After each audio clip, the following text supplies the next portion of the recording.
southeastern Wayne, southeastern Livingston, Cayuga and Ontario counties will expire at 10:30 p.m. The snow squall that prompted the warning has exited the area. Therefore, the snow squall warning will be allowed to expire. Areas of blowing snow and snow-covered roads will continue to make travel difficult.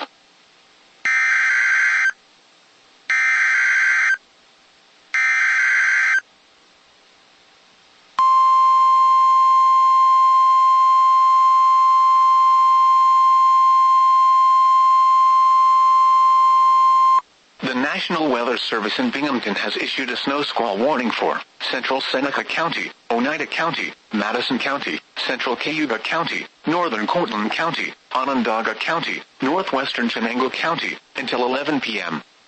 At 10:26 p.m., a dangerous snow squall was located along a line extending from near Remsen to Chenango to Romulus, moving southeast at 30 miles per hour.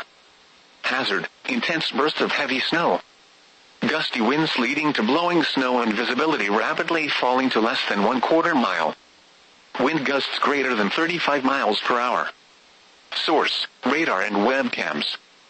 Impact: travel will become difficult and potentially dangerous within minutes. Locations impacted include Onondaga, Syracuse, Utica, Clay, Rome, Cicero, Auburn, Delaware, Witt, Cortland and Sullivan.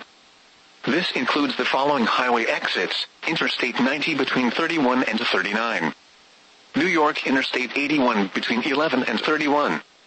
Slow down. Rapid changes in visibility and road conditions are expected with this dangerous snow squall.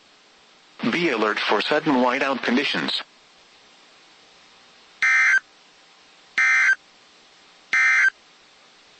The snow squall warning